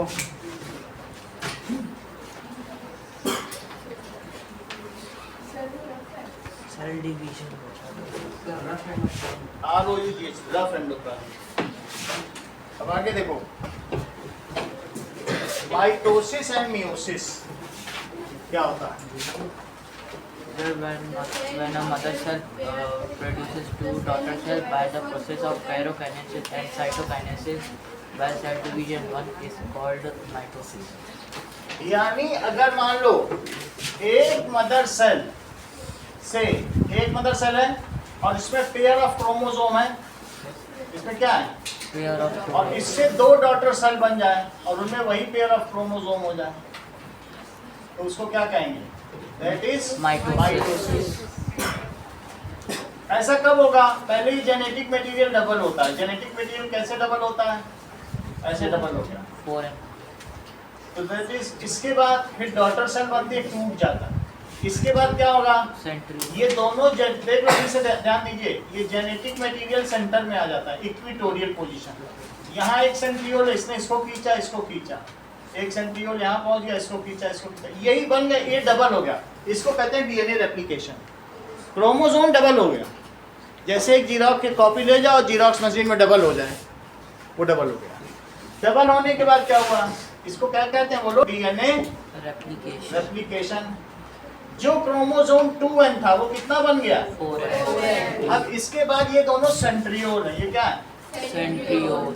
सेंट्रियोल ने इन दोनों को खींचा, न्यूक्लियस थोड़ा बड़ा हो गया, ये इनको जैसे ऐसे खींच रहा है जैसे कुंभ के मेले में भाई बिछुड़ गए, खींच के अपनी ओर ले आया. और ये क्या किया बोलो? ये भी अपनी ओर खींच के ले आया, दोनों को तोड़ दिया, सेंट्रोमियर से तोड़ दिया, ये सेंट्रोमियर. और इसके बाद क्या होगा? इनके बीच में एक फरो डेवलप होगा, न्यूक्लियस. अब ये दो सेल बन जाएंगे, ये अलग बना और ये अलग बना. Pyrokinesis. फिर इसका काम खत्म. इसने बोला ठीक है अब मजे करो, आप अलग अलग रहो. तो ये दो अलग अलग बन गए और ये दोनों भी अलग अलग बन गए. अभी तक ये एक ही सेल में है. तो पहले कैरियोकिनेसिस हुआ, न्यूक्लियस का टूटना, और अब क्या होगा? Cytokinesis. साइटोकाइनेसिस, अब सेल का टूटना होगा. इस तरीके से हमने लास्ट में क्या देखा कि कैसे एक ही सेल किसमें बदल गया बोलो? दो cell. अब ये डॉटर सेल इसलिए कहलाएंगी क्योंकि फिर आगे और बच्चों को जन्म देंगी. तो one mother cell, when one mother cell divides into two daughter cells, तो इसमें क्या होता है? अगर मान लो इसको क्या कहेंगे? डीएनए रेप्लिकेशन हुआ और फिर क्या हुआ? सेल डिवीजन हुआ कि नहीं? तो सेल डिवीजन ये पूरी बॉडी में हम लोग के ऐसे ही होता है. लेकिन हमारी बॉडी में कुछ गोनाड्स हैं. गोनाड्स का मतलब ऑर्गन्स है. जैसे हमारी बॉडी में ओवरी है, टेस्टीज है, टेस्टीज में स्पर्म बनते हैं और ओवरी में क्या बनते हैं? एग्स. वहां पर स्पर्म्स और ओवा बनते हैं. अगर यही चीज आगे कैसे टूट जाए बोलो? दो में टूट जाए और फिर इसमें अब सिंगल सिंगल रह जाए. क्या रह जाए? Single. Single single. देखो इससे अलग अलग होगा, इससे भी अलग अलग. इनको सेक्स सेल कहते हैं. या जर्म सेल कहते हैं, या गेमीट कहते हैं, या स्पेशलाइज्ड सेल कहते हैं। 4 नाम है इसके। इनका क्या नाम है? तो ये सेल डिवीजन 1 माना गया, और ये फिर से सेल डिवीजन हुआ, इसे क्या कहेंगे? Cell division 2। Cell division 2। तो कहने का मतलब है यहाँ से यहाँ तक चले आओ तो माइटोसिस, इसे क्या कहेंगे? माइटोसिस। और यहाँ से एक मदर सेल से 4 सेक्स सेल बन जाएं तो मियोसिस। क्या नाम है? मियोसिस। और अगर 2 डॉटर सेल बन जाए, पूरी बॉडी में डॉटर सेल ही बनती चली जाए, लेकिन जो गोनाड्स हैं वहाँ और डिवाइड हो जाते हैं, तो फिर ऐसे, तो इसे क्या कहेंगे बोलो? मियोसिस। इन दोनों के बारे में लिखें क्योंकि एक क्वेश्चन बुक में इसका दिया हुआ है, लास्ट क्वेश्चन है। जरा देखो तो, अब देखो Which type of cell division required for growth?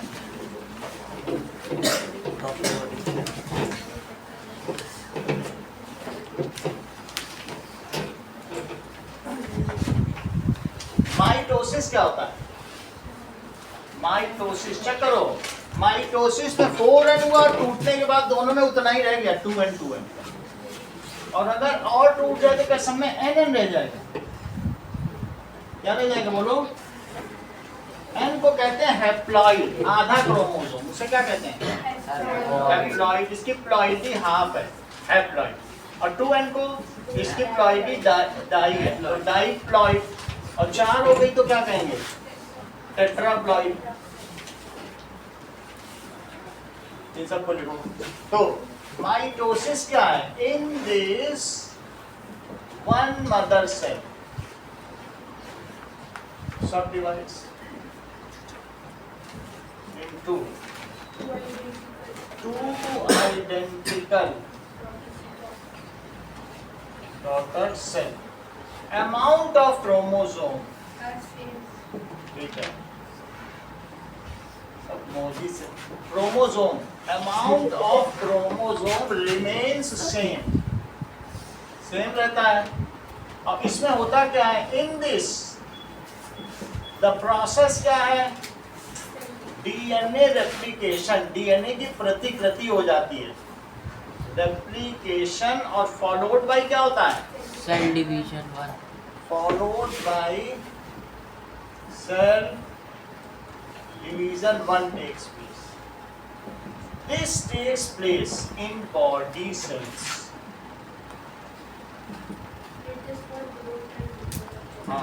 In body cells, and for our growth, ठीक है, for our growth and repair. Meiosis क्या है? In this one mother cell subdivides If one into mother 4 cell sections. subdivides into 4 sex cell, या germ cell, या gamete, ठीक है, then it is called meiosis. In this, amount of chromosome after division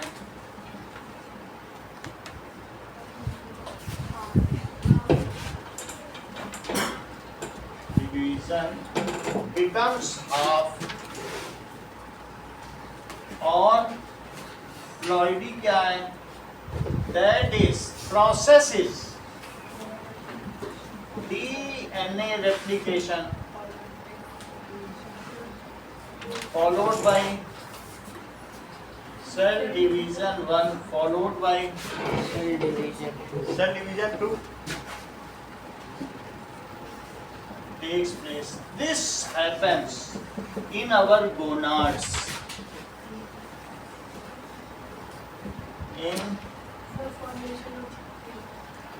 हाँ, ये बिल्कुल सही, formation of, यानी ये टेस्टीज में होगा या फिर ओवरी में, गोनाड्स में ये चीज होती है। अब आगे देखो, एक सबसे इंपॉर्टेंट क्वेश्चन है, how does amoeba obtain its food? ये जरूर आता है। क्वेश्चन है, how does amoeba obtains its food. देखिए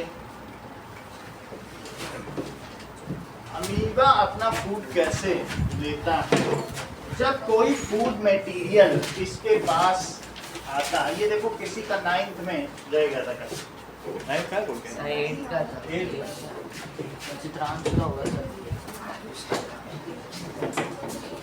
अब देखिए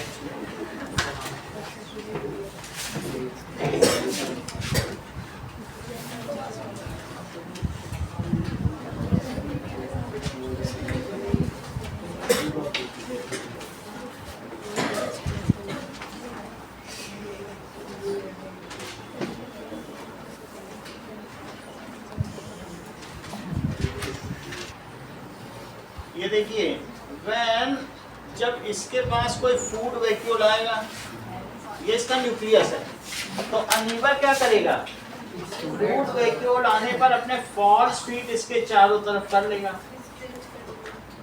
when इसको लिखो फूड, और ये अमीबा है, this is nucleus. when food particle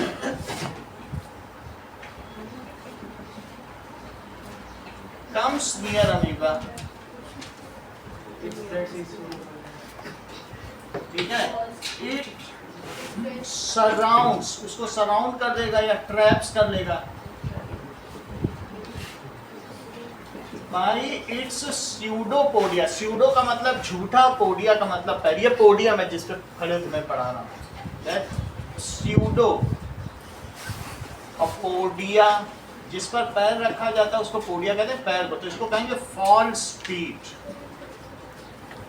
तो वो क्या करेगा, it traps it by it's pseudopodia and forms a food vacuole, और क्या बना ले रहा है, food. And finally, engulf the aerosolization ठीक है, एंगल्फ कर लेगा एंड एंगल्फ इट, एंगल्फ कर लेगा एंड फॉर्म्स, क्या बना लेगा, फूड वैक्यूल। अब ये क्या करेगा, now amoeba release digestive its strong digestive enzyme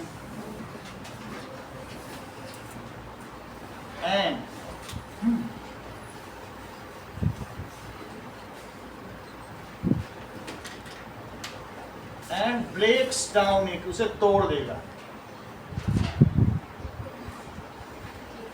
What, ये तो तोड़ देगा, whatever is not digested remains inside amoeba as waste vacuole। Whatever is not digested remains inside amoeba as waste vacuole and ultimately thrown out। फिर बाद में क्या होगा, धीरे धीरे इसके द्वारा बाहर फेंक दिया जाएगा। If amoeba drinks water, it is called pinocytosis. If amoeba eats food, it is called phagocytosis। अब ये देखो, whatever is taken inside, ये waste vacuole।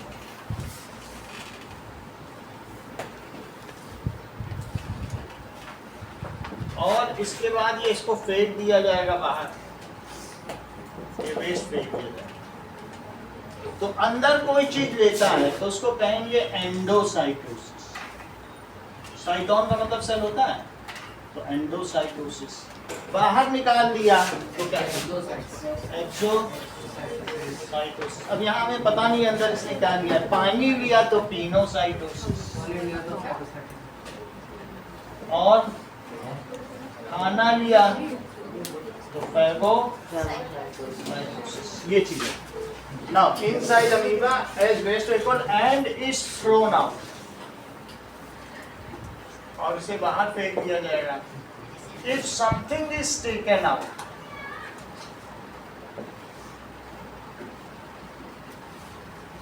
It is called Endocytosis. If it is food, then endocytosis is called phagocytosis.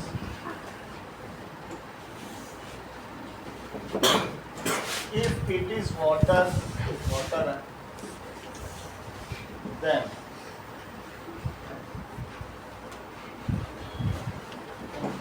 Question पूछा गया है विच cools better 0 degree ice और 0 degree water 0 degree ice. Which cools better Because it contains less Because it takes time to get converted into. दो question पूछे दोनों important हैं 0 degree ice cools better क्यों because it extracts मान लो हाथ में तुमने ले लिया तो ये हमारी बॉडी से एक्स्ट्रा हीट लेगी किसके लिए as latent heat to melt the ice into 0 degree water extra heat निकाल लेगी तो हमारा हाथ ठंडा हो जाएगा इस चीज को लिखोगे 0 degree ice cools better than 0 degree Celsius water. ऐसा क्यों होगा? As 0 degree Celsius ice extract, अगर तुम हाथ में बर्फ लोगे, extract extra heat as latent heat from our body to convert 0 degree ice वो 0 डिग्री आइस को किसमें बदल देगी to convert it into 0 degree Celsius water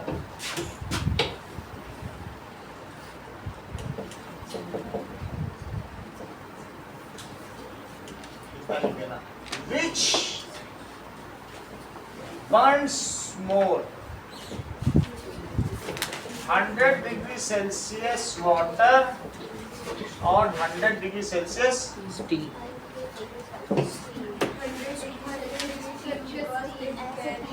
100 degree Celsius steam causes more severe burn इससे ज्यादा जलन होगी more severe burn as 100 degree Celsius steam contains extra heat additional heat contains extra heat as latent heat उसमें latent heat रहती है which when contact comes in contact of our body जब वो latent heat भी हमारी body के contact में आएगी तो क्या होगी contact of our body then क्या होगा ये रिलीज कर देगी to us and get converted into 100 degree boiling water पहले बोलेगी हमारी लेटेंट हीट लो अब मैं उबलता हुआ पानी बन गई अब और जलो पहले तो लेटेंट हीट से जलो पहले तो बदलेगी ना 100 डिग्री सेल्सियस स्टीम से पहले बॉइलिंग वाटर बनेगी तब तक जला चुकी होगी अब कहेगी अब उबलते पानी से जलना शुरू then it hands over it to us और क्या करती है and get converted into 100 degree Celsius boiling और फिर आगे का खेल और शुरू होगा इतना ही रखिए अब अगला पेपर परसों किसका है Sir, man. सर हमारा ये